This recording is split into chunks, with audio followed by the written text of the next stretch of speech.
Good morning, Matt Waldman. Apparently, we're the only ones left with jobs today.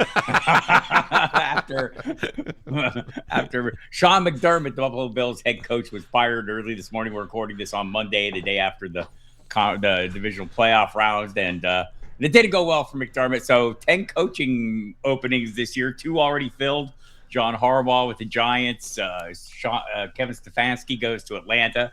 And so a lot going on, a lot of moving pieces, but we're going to take a look back and kind of spin it out that way as things sort themselves out. But first, Matt, tell us what's going on at the rookie scouting portfolio. Yeah, let's see. Got about 110 players watched, so we're a little over 2/3 of the way of getting the 2026 RSP finished in terms of the research scouting phase, and then we'll do some more analysis phase type of stuff and get it written up so it'll be available April 1st as it has been since 2006.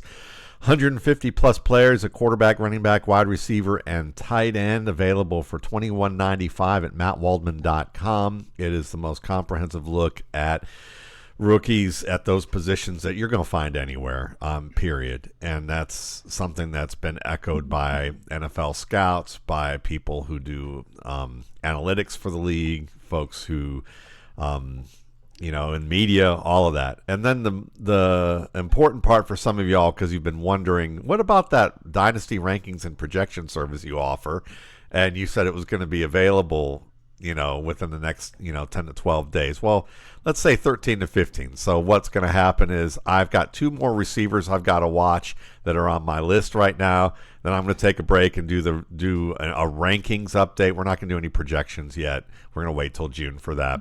But I'll do a rankings update with commentary for short build or short-term and long-term kind of thinking for GMs. I'll have that out no later than Thursday night. So you'll have your January update and you can start looking at all those different rankings. I may even do a little bit of free agency analysis with that as well. That is available starting in June for people in 2020 who want to buy it for 2026. That'll be available in June for $24.95. This is the final, one of the 2 final updates for the 2025 folks, and I'm not selling the 2025 at this point. I mean, it's already over. You're not going to spend, if you want to spend $24.95 for one set of rankings, I applaud you and I appreciate you, but I'm not letting you do it. So, but that's what's going on in terms of RSP land. I've watched about 60 wide receivers. I've got another 12 running backs, 12 to 15 running backs I want to watch. And then I'm going to get into quarterbacks in February, quarterbacks and tight ends, and then we'll wrap the book up. So, it's an interesting wide receiver class. We'll talk about some of them maybe a little later. I'd like to officially add myself to the list of all those other smart people in echoing how great the rookie scouting portfolio is. It's my best chance to look really smart today. So I'll take it while it's hanging out. We doubt that, but we appreciate it. All right, so we got a lot going on. You find my work at Football Guys, Matt's work also at Football Guys, but right now you find it all in his head as he's getting ready to produce this massive tome. So I've got a hat on. That's why he's got a hat on, so nothing leaks out. Leave, yeah. Nothing leaks out. I'm sitting here watching Coaching Moves. You find lots to talk about that. Fantasy Notebook will be out this week. I'll cover all the latest moves and realizing that both the 2 most recent NFL MVPs do not have head coaches today is interesting. 10 coaching changes, the most, I think. That's about the max number you'll get in a year. So it's been a wild ride, people. But so have the recent drafts. So we're gonna spend a couple weeks here looking back to the last 2 drafts. We'll start with 2024 and a player that's going to be impacted by a coaching hire. Kevin Stefanski now in Atlanta. Tommy Rees is coming with him as offensive coordinator. It sounds like Bill Callahan will return after his stint in Tennessee. He'll rejoin Stefanski as offensive line coach in Atlanta. That's good news. Jeff Ulbrich will stay on as defensive coordinator. So some interesting moves already be made there. But what does it all mean for your guy, Matt? Michael Penix Jr. coming off a partially torn ACL. Well, I mean, now we're looking at multi-year or multi-time ACL tears, for this guy. And so, again, torn ACLs can be repaired, and you can usually regain your athletic functionality. Maybe you lose some of your top end speed, but Michael Penix isn't really a running quarterback. He's a guy who can run when needed, but he wants to operate from the pocket. The good thing with Kevin Stefanski is that he really I think he got the best out of Baker Mayfield during Mayfield's tenure in Cleveland. And it's going to be a good environment with Tom Cable with that offensive line. I mean, Bijan Robinson has been great. He might even soar to new heights with Cable in the mix there. Bill Callahan, excuse me. I say Tom Cable, didn't I? Bill Callahan. Yeah. Half of one, half dozen of the other. But seriously, it's Tom Cable's a good one too, very good one. So that should work out. But Penix, I think more than anything, he's probably going to get much of the year to rehab, and you could see how Kirk Cousins might end up starting. He has the most familiarity with Stefanski's system, and he probably still feels like that he can play a year of full recovery off from the Achilles injury. So you could see how that we have a little bit of a longer period between Cousins and Penix. But I bet also if Penix is ready with the partially torn ACL, if he is ready, then early in the season, they might foster a competition between them. But I doubt that. In my eagerness to set this up, I should have mentioned we're going to just look at some players that you may be on the fence on if you're in dynasty leagues, or guys that haven't quite got where we expected or teams expect them to be, and see what their futures are. We're not going to be talking today about Caleb Williams. If you watched the game last night, you'll find that he can throw the football. Surprising development, apparently. Yep, and DJ Moore. Well, I kind of feel bad for him, but I kind of don't, because he's made a lot of big plays, but it's been sandwiched between misrun routes for the past 2 years. So that sounds like he'll be moving on. Jaden Daniels, we'll probably not address him. Drake May, Bo Nix, sad news for him. Guys that might be hanging in the back of your roster that whether you should add or cut. That's what we're focusing on. So, and we're probably not going to dig all the way down to Joe Milton. You probably should not expect huge things from him, but we are going to dive into JJ McCarthy. What is JJ McCarthy? He'll head into his third season here with a lot of questions in Minnesota. Yeah, I mean, he's kind of a better version of Zach Wilson, and that's going to scare some people. But I think Zach Wilson, while I was not high on Zach Wilson, I said that there was a lane for him, or an avenue for him to develop into a starting quarterback.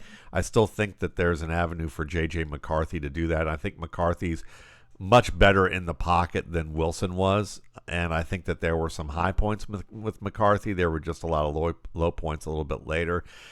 Just give him some time. I think that people, again, need to understand that he's a pretty good quarterback prospect. He just mismanages things in his own red area and in his opponent's red area, and he has to be a little bit better with certain types of pocket work. So, I mean, overall, give him another year. He will probably be, if he doesn't start strong by midseason, he'll be on a shorter leash after this year, but I think they're going to give him another shot. Yeah, I mean, pending any moves, right? Like if they make some kind of move in free agency or otherwise, sure, that'll change. But I'm with you. I think, they seem to be pretty fully invested. He finished the season on a stronger note. Had to run against some pretty soft defenses. Sometimes that's what you need to get training wheels. Maybe they can take those off now and let them go. I believe in the offensive ecosystem there that Kevin O'Connell's put together, and I think he's a very good coach, and I'm expecting him to get the most out of this guy. But much to be seen. If we're gonna give a final verdict, would you agree with me, Bob, feel it or fuck it, that McCarthy, if he's on your roster, you're not trading him away? If you're someone looking for a potential bargain and you've got someone who's totally soured on him, you can get you can give him up for something more than fourth round pick or later, then fine. Yeah, feel the hold. Okay. I don't think you're going to get the good value for him. You're not going to get back what you need to get back from him. The Panthers, will they ever get back what they invested in Jonathan Brooks? Will fantasy investors feel it or fuck it? I'm probably going to say fuck it, but he's the guy. I would probably reduce him to either he is at the bottom end of a roster with at least 40 players on it, or he's a guy that you're monitoring from afar, seeing if he falls onto the waiver wire and you hear some good news in training camp and you take the chance during the summer. I would love. He's one of the most talented backs of the past 2 years, 2 to 3 years that have come out. Rico Dowdle started hot, didn't finish all that strong. Chuba Hubbard, I mean, he's a stalwart. He's signed to a long contract. There still may be an opportunity for Brooks in here to emerge, but I would say where it was, last year before the injury, where you probably say it was 80 to 90% likely. Now it's probably more like 25 to 35% likely. I think we'll see. We'll get a better feel for that. Where the team feels he's at with their handling of Rico Dowdle. All right. So far they don't seem overly interested in retaining Dowdle, who seems like he's more interested in finding a place that will let him be a true feature back. I don't know if he'll find that. Yeah. Had a couple great games. Yeah. Right. Had a couple great games, but also kind of some pedestrian efforts down the stretch. So we'll see if he gets that big payday or not, and if he sticks around. If he's gone or they're just pretty much disinterested, it'll suggest to me that they have higher hopes for Jonathan Brooks. Yeah, if they re-signed Dowdle, it's likely because they knew that he was playing with an injury, and they probably realized that something was off there. If they let him go, then what we saw down the stretch was probably more accurate in terms of why they didn't have interest. We're both feeling the hold for now.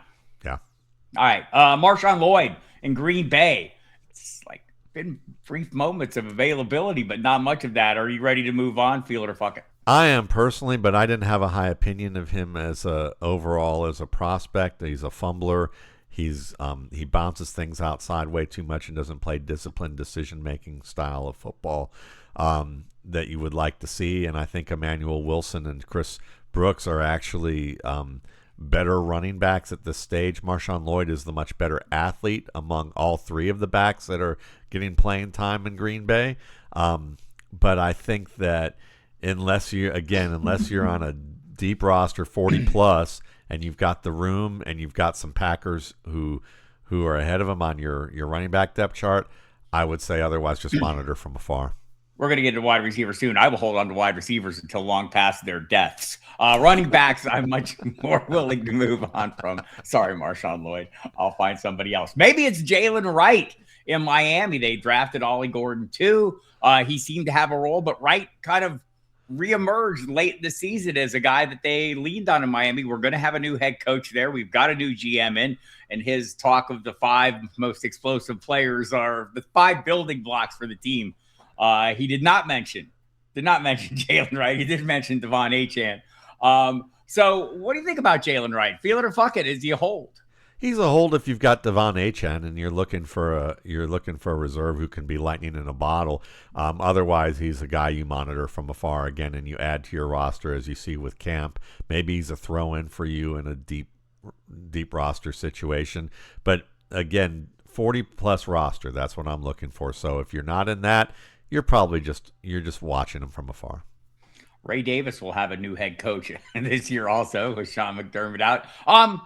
James Cook gets a contract extension. Is Ray Davis now a handcuff and nothing more? Feel it or fuck it? He's a handcuff and nothing more right now. Yeah, I agree, because Cook has become such a good runner. Unless there's a massive change in the coaching staff in terms of like philosophy regarding the run game and how they want to do it, I don't think they're going to try and stuff the toothpaste back in the tube when it comes to James Cook and what he's able to do. But at the same time, Davis is a competent running back, and until you see them draft somebody different, unless they decide that we want, some teams decide that they want complementary styles. Some teams decide that they want to have more redundancy. You look at Sean McVay, and you've got Kyron Williams and Blake Corum. Well, that's a redundancy type of situation. With Davis, it's more of a complementary. So there's a possibility that the new coach wants a redundancy situation, and then Davis becomes expendable. But until you see that, I would say he's a hold, even on smaller rosters. I think it's fair. I'm not sure I'm going to feel the same about Isaac Guerendo, a guy I liked for about 5 minutes. They traded the San Francisco 49ers, traded for Brian Robinson Jr. They drafted James Jordan since then. Feel it or fuck it. Are we taking a dive on Guerendo? I'm going to say fuck it for now because they brought in Brian Robinson.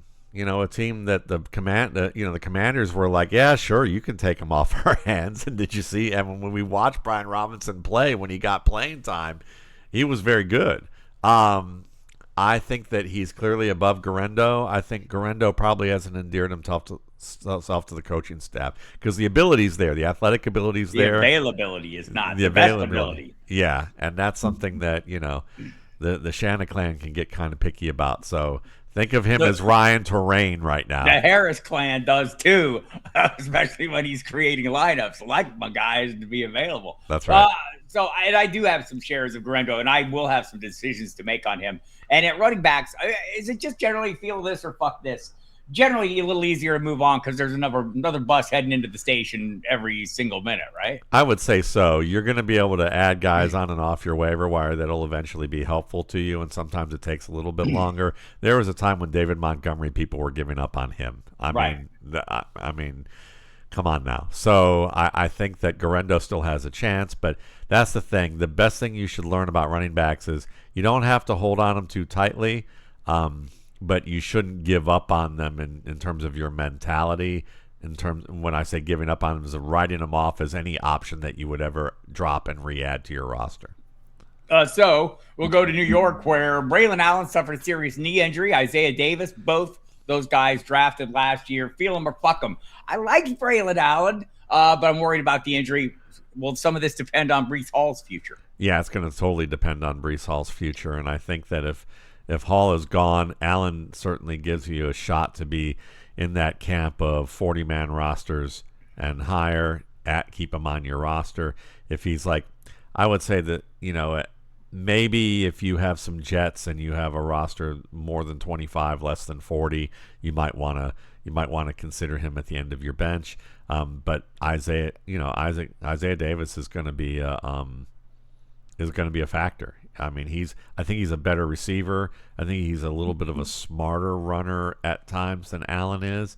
And we'll see if Allen reaches full maturity, he could be a 1,400 yard back and a 10 touchdown player. But I just don't trust him in that Jets organization to actually do that. So we got a chance to see a little bit of what Audric Estime is capable of. We see it in New Orleans and not where he initially started out. What do you feel? What do you think? Like, so in New Orleans, we obviously have a vibrant young starting quarterback that Bob Harris was super high on. Yes, Tyler Shuck. But also, like, Devin Neal was injured, and we don't know about the outcome of that injury. Estime kind of stepped up. Feel it or fuck it. Audric Estime, a viable hold. Deep leagues, you could say that. If you have one roster spot left and you're looking, I feel like I was trying to sell that. You were trying to sell it. You were, but like, I'm not sure I'm letting you in past the foyer on that one. But good footwork. He can catch the ball. He's powerful. Those are good signs. But I think he's one of those guys that the Saints are going to go, we can add somebody either in free agency if we really want, and we can draft somebody else that might be more compelling. And if they aren't, we can get Audric Estime back because he's slow, right, and nobody wants slow. But unless you're Mike Vrabel and you know better, that's what I like about Mike Vrabel. He knows Ramondre Stevenson's the better back still. But Audric Estime, yeah, I'd say he's kind of a poor man's Ramondre Stevenson. And yes, that people. Means, yeah. We are skipping some backs here. We think Blake Corum is pretty well defined in his role right now. Yeah. Bucky Irving has kind of established himself as a thing. Will Shipley has established himself pretty much as not a thing. Although I'll go ahead and throw him in there. Do you feel like he's a hold or not? No. If they keep trading for backs and adding guys into that lineup, I don't think they feel Shipley is a thing for that offense. Yeah, Rasheen Ali, fine return, man. Tyrone Tracy Jr., interesting. That 5th round pick has kind of come on and done some things. So interesting there. Kamani Vidal's kind of established himself. But we got a little taste of Jawhar Jordan out of Louisville for the Texans this year. Kind of rose up out of nowhere, had a big game, has been beat up since, but the talk today is that should come as no surprise to anyone. Joe Mixon's career likely over, not official, but I think we, when a back that age misses a year due to injury, probably a good sign. So what do you think of Jordan? I think he's in that Jaylen Wright tier where it's like they've got their back in Woody Marks. Chubb probably won't be back. I bet that they will probably cut him, though he's been serviceable for them when they used him. And so there'll be room for Jawhar Jordan to make an impact, but I think they're going to want to look for a bigger back. I think they're going to want a complementary piece into that lineup because Marks doesn't have that level of power that maybe they're going to need situationally. And in this draft, we'll see what they do in free agency or in the draft. They re-sign Chubb, then I would say Jawhar Jordan you don't want him. If they don't re-sign Chubb, then and they draft somebody, say, after the 5th round, and that's all they got at running back, then Jawhar Jordan suddenly becomes a little bit higher on the Jaylen Wright tier. Maybe he's more in the Ray Davis area, lower end of the Ray Davis tier, which means, fuck him. You're either looking at 20 you're either looking at him as a guy that maybe you watch on your waiver wire for a 40+ man roster, or if the situation I just outlined happens, maybe in a 25 to 35 man roster. Things do move faster running back. I can remember when Woody Marks was the insurance policy or possible insurance policy for Joe Mixon. Right. Kind of paid off. So, okay, fair enough on Jordan. Dylan Laube with the Raiders. Feel it or fuck it. Is his time passed? The real answer is probably fuck it, but I really like Dylan Laube. I knew it. Yeah, I really like Dylan Laube, and there is a coaching change at play, and they've seen some things out of him that I think, Ashton Genty's going to far and away be the guy, but I wouldn't be surprised if Laube continues to just hang in there. He's that guy that I just think people are going to forget about if they even remembered him, and then at some point they may need him, and he ends up playing better than they thought. So kind of a Rico Dowdle type of situation. Maybe that comes along, but you're not going to need to have him on your roster to find out.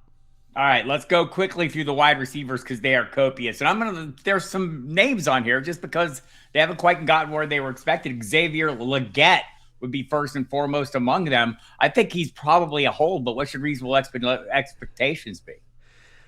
I think it's going to be low. I think Xavier Legette's gotten enough chances to show what he is, and what he is not a very reliable pass catcher, and his route running is limited, and he's a great athlete.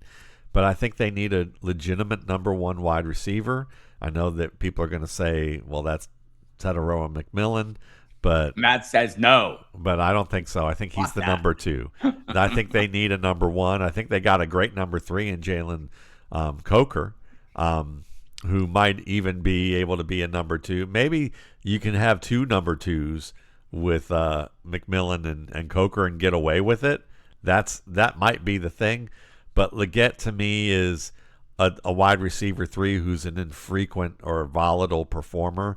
So if you're rebuilding, you can have that on your roster if you really want to. But honestly, I think that you're looking for guys who you believe after a year are going to be a wide receiver 2 at worst on your lineup. Year in and year out, and that they're going to be able to do that by year 2. And I think it's going to be year 3 for Legette. I'm not believing it.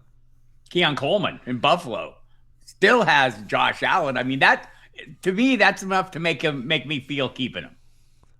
I'm going to keep him, but he's on a short leash because apparently they kind of talked about him as he's like that little brother who hasn't gotten his shit together. Like he's fallen asleep in meetings. He's not studying.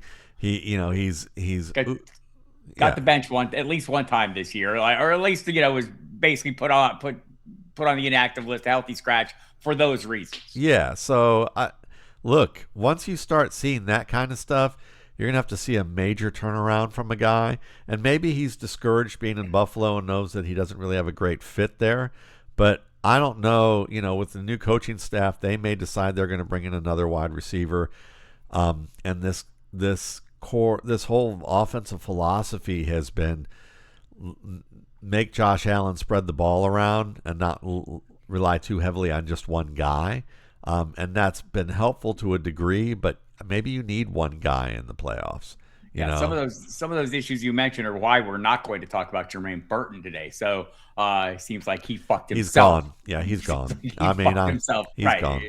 Yeah, can't handle him. All right, Adonai Mitchell. AD Mitchell flashed again. Given the opportunities, will he get more, and should you care? Feel it or fuck it. I don't care. Most people do. But I never thought he was that compelling. He's fast, but he always had issues kind of dropping the ball, certain things with routes that I was a little bit iffy on. I mean, I think the Colts got rid of him. You know, the Colts got rid of him because Alec Pierce emerged, but also, I mean, he ended up on the Jets, and I just don't see that level of future for him. But if you want to keep him as a just in case, listen, second year maybe with an organization, there's going to be more changes there. I just think a lot of that is you're just rolling the dice with him and looking at him as maybe a end of the roster on a 40 plus man roster. I think he's going to be on a lot more rosters than that. Most people are going to see him as, I can't part with him, and it's because of the speed and the big play ability. I just say if somebody wants him, trade him. Trade him. Matt's cold-blooded. What are we doing with Roman Wilson? I think, Mike Tomlin's gone. Will he emerge from the doghouse in Pittsburgh? He might emerge from the doghouse, but will Pittsburgh be a shit house next year? That's the thing that I'm thinking. It'll be an outhouse next year. So no, I'm not even considering Roman Wilson. I'd rather him prove me wrong. He was not very good with releases, not very good with anything other than being kind of a catch. And he's like an extremely poor man version of Wally's not happy. But look at that. Wally, you like Roman Wilson? Okay. He's a Roman Wilson guy. I'm sorry, buddy, but Roman Wilson, you can make him a plaything for you because that's pretty much what he's going to be. Did you just call Roman Wilson a dead mouse? That's harsh. I'm kind of with you, though. I will be pruning some rosters. He will be pruned. I don't have any Devontez Walker, the Baltimore wide receiver. Should I? I think Devontez Walker's a one-note player. He's a deep threat. So if maybe in best ball, he might be able to get better and better in that regard. He is a good athlete. He can track the ball well, but I haven't seen much more from his game, and I don't think we're going to see much more from his game in Baltimore. So I'd say fuck it. So I'm focused on him, and I'm going to focus on the next guy just because there seem to be opportunities. Baltimore after Zay Flowers. I mean, Rashad Bateman, we'll maybe talk about him one day. But he hasn't emerged as a legitimate guy. Now that the San Francisco 49ers, they've moved on from Brandon Ayuk. Can't seem to keep Ricky Pearsall healthy. Is Jacob Cowing, a guy who also did stay healthy this year, somebody to watch? Yeah, watch him from afar. Don't put him on your roster. People are going to get overly excited. 49ers and wide receivers make me kind of giggle because there's always like some guy. Remember Danny Gray? There's always some guy that the fan base and the media are hanging on to.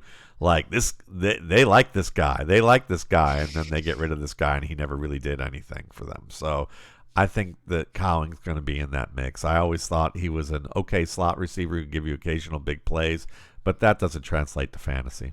Another one where there seem to be opportunities. There will also be a new coach, Jamari Thrash, Cleveland.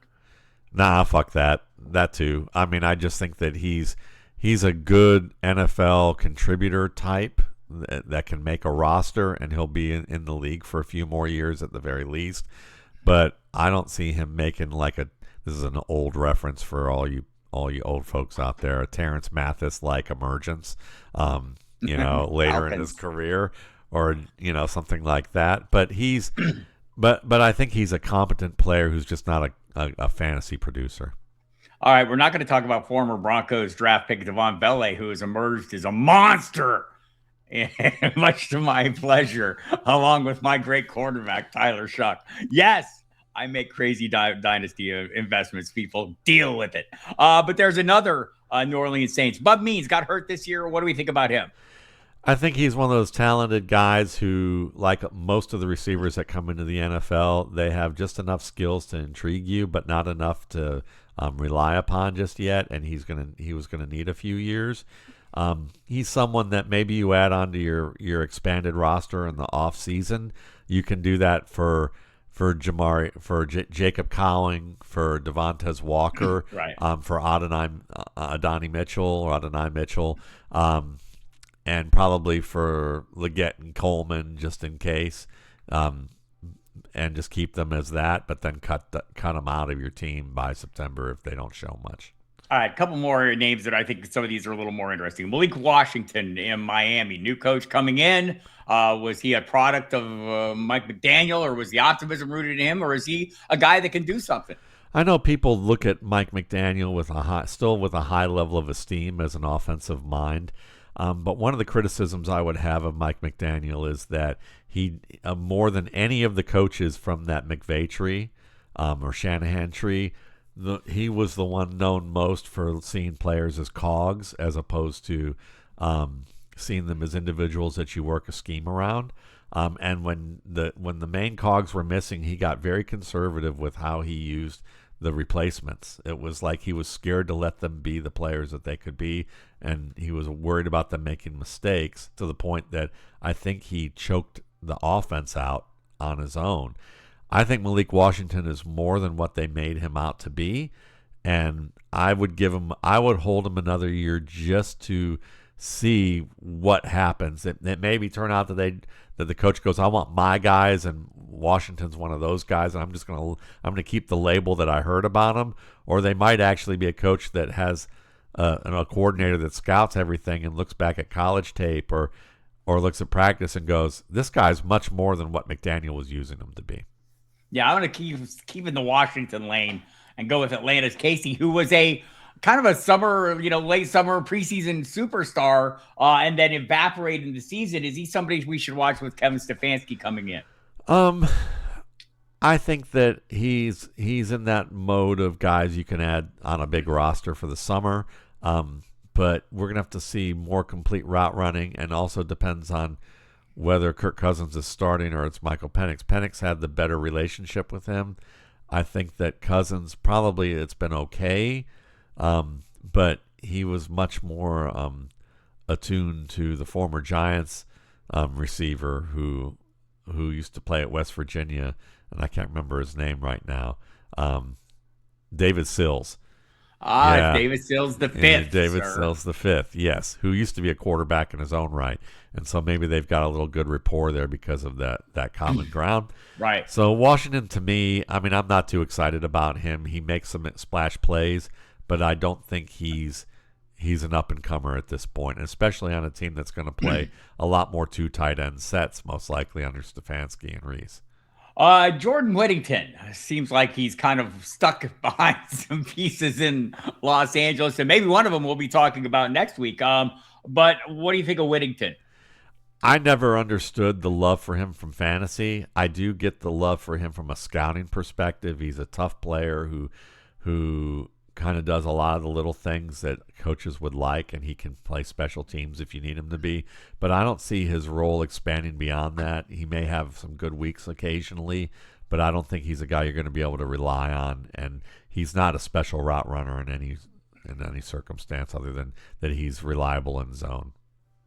All right, fair enough. So one more, who I think probably I should leave off the list, but I'm going to put him on here, because I think maybe people overlooked Ryan Flournoy as a viable candidate, but he's turning into that in Dallas. Is he somebody you'd be looking to acquire, or is he just a momentary flash? I think he's a hold. If you're in a 25 to 35 man league, I think you probably add him to your roster this summer if he's available, or you have him as a throw into a trade where it's even, but maybe you just need a slight tip of the scales, or it's almost even, but you need a slight tip of the scales to make it even.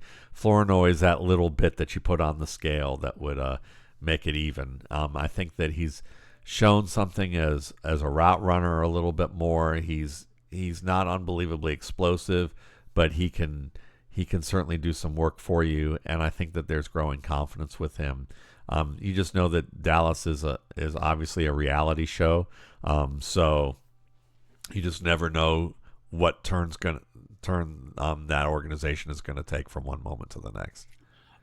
Ben Sinnott, we'll move on to the tight ends. We'll have a new play caller this year. Will it be, and maybe no Zach Ertz, or almost certainly no Zach Ertz? Will these be enough to move him into the playable asset category, or is he kind of going to move beyond that? Talent-wise, he's there. It's just a matter of whether the fit's there, and I think that part of that is that I bet that Dan Quinn wanted to see more multi-tight end sets, maybe a little less spread, a little bit more with the run game where you could play off of that. And Cliff Kingsbury was like, well, I do what I do, and coaching people like to analyze it, so therefore I must be good, even though I've failed upward with Johnny Manziel and Kyler Murray into an Arizona spot, and then got a semi-lateral move to be an assistant coach on a successful team.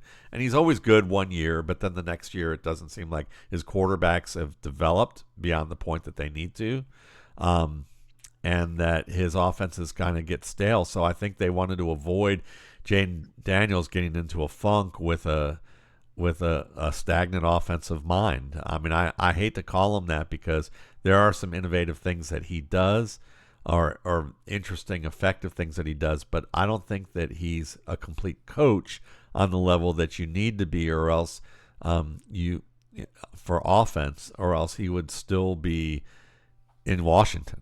He would still have been in Arizona. So I'm just not. He does wear out his welcomes. He does. Yeah, there's something about him. He must charm people with.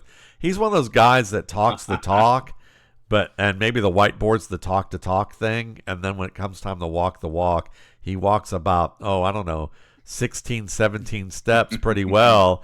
And then after the next 5 to 6 steps, you start to go, oh, maybe he can't really walk it as far as we need. So yeah, I'd say what that means is that I think maybe the direction that the coaching staff wants to go is probably to run the ball a little bit more, have a little more power element, have a little more diversity with their personnel, use some of their talents like Sinnott, who I think can be a matchup problem.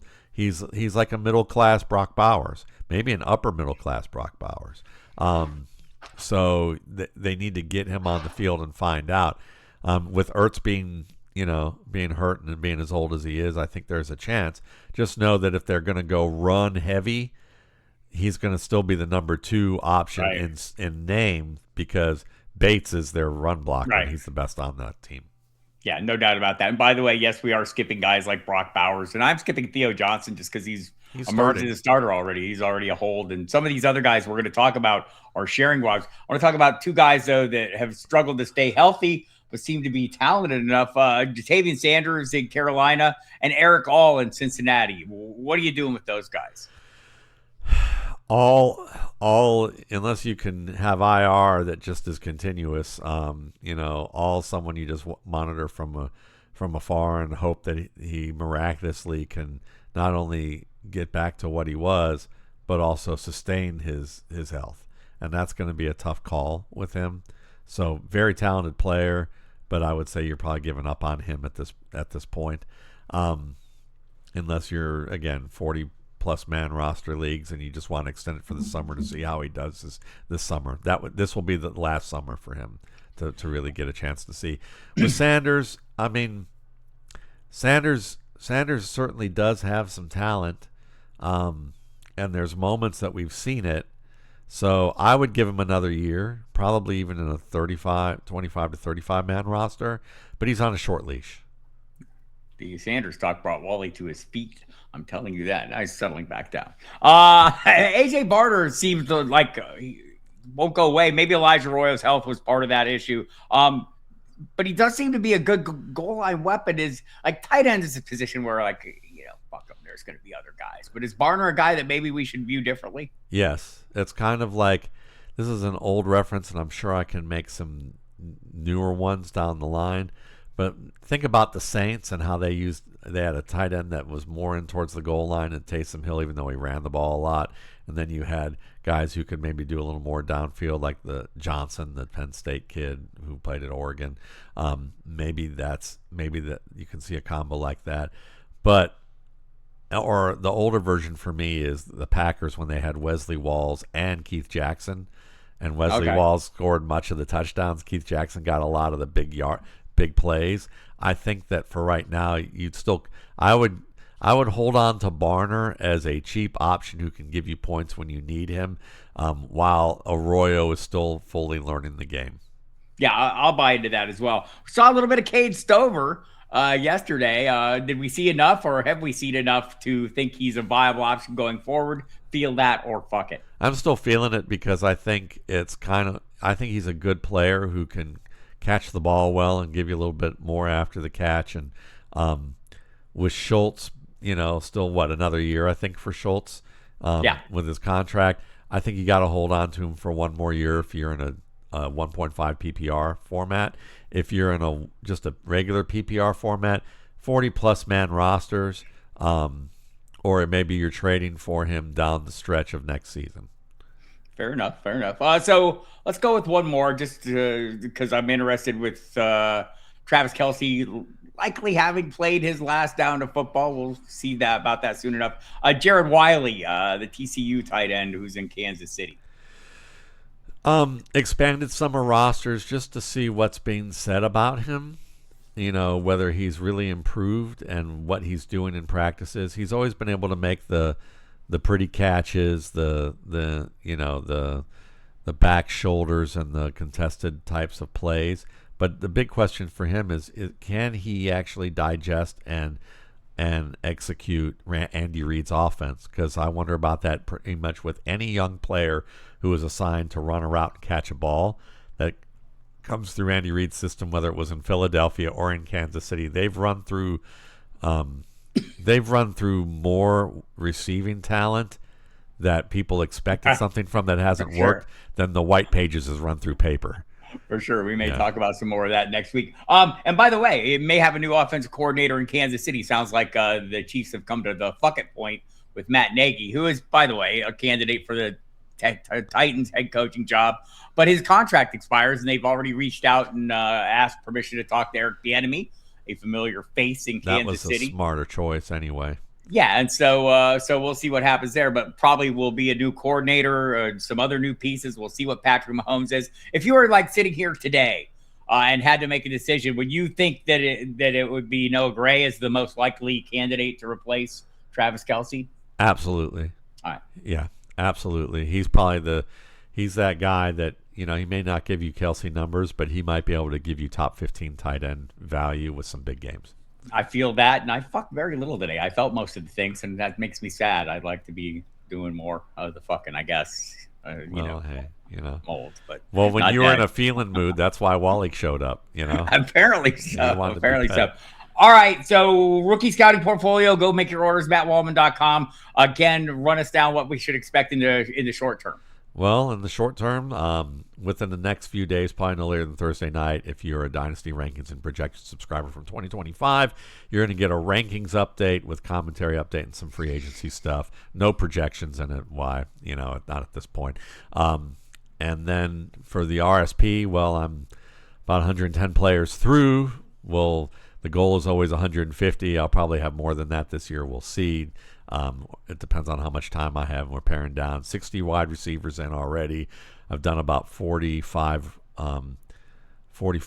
running backs. I've got another dozen to do after I get done with this projection stuff, or the ranking stuff, and then I'll be, then I'll get into quarterbacks. You can follow me on Twitter at Matt Waldman, and that's where I post a lot of videos that are going to wind up on the scouting reports, where you can click them and it'll take you there to see some examples of things there. Now, you're not going to see a lot of judgments about whether the player's good or not. You're just going to see techniques that I'm seeing or I'm not seeing, or concepts that I like, or things that are not there. So some people, you're going to see. If you've been people paying attention for a while, you have some clues. Yeah, you'll have some clues if I really like the guy, probably. But there are some red herrings where there's some media writers who go, I think this guy's awesome, and Waldman really likes him. He's tweeted a ton of stuff about him, and a lot of it is like analysis that's going to have a trap door for them, unfortunately. But Matt Waldman, a big Alfred Hitchcock fan. Watch out for the MacGuffins, people. Wait out for my elevator story. Did you hear? Have you ever heard Alfred Hitchcock's elevator story? I believe I have. Okay, it's a great one. So we'll tell it. Yeah, we'll tell it right now. It's real quick. Okay, so yeah, Bob's got one minute, so we'll try and do as many or less. Alfred Hitchcock's with a famous producer, and I don't remember who it is. Unfortunately, Mike Nichols. Mike Nichols tells the story, and they're in London, and they're at some film event, and he was meeting them up at his room, and then they go take the elevator down in this nice hotel in London, and they're just talking about normal industry shit or personal shit, whatever, and then a bunch of ladies come into the elevator when it stops on a floor, and without even like any advance notice, Alfred Hitchcock just shifts gears and starts talking about just a macabre murder scene, and just like grisly as all get out, and this is like the late 50s, early 60s, somewhere around there, and these English women are just like, you can see them like tensed up, their backs are to them and they're tensed up, and they're listening keenly. You can just hear a pin drop, and then when the door opens into the lobby, and he said, and then you just won't believe, and then the elevator doors open, and then he just walks right out and like has to go through them because they're still waiting for him to say anything. And Mike Nichols is like, what is that? What was all that? He goes, oh, that's just my elevator story. So may all of you have a good elevator story. May all of you have a great week. We'll be back next week for more Feeling of Fucking, hopefully way more. We'll look at the 2025 class and see some of the pieces that maybe you have been holding on to that you're not sure of, and maybe some guys that are about to rise up. And that's it. And check out my fantasy notebook on Thursday. Yes. I will be going through all the coaching moves that have happened to date. And there will probably be more by the time we get there. And that's it. Over now. Maybe you'll let me talk about 2026 wide receivers for a change, too. Oh, man. Yes, I will. I hate that part. All right. Love you. Goodbye. Love you, bye.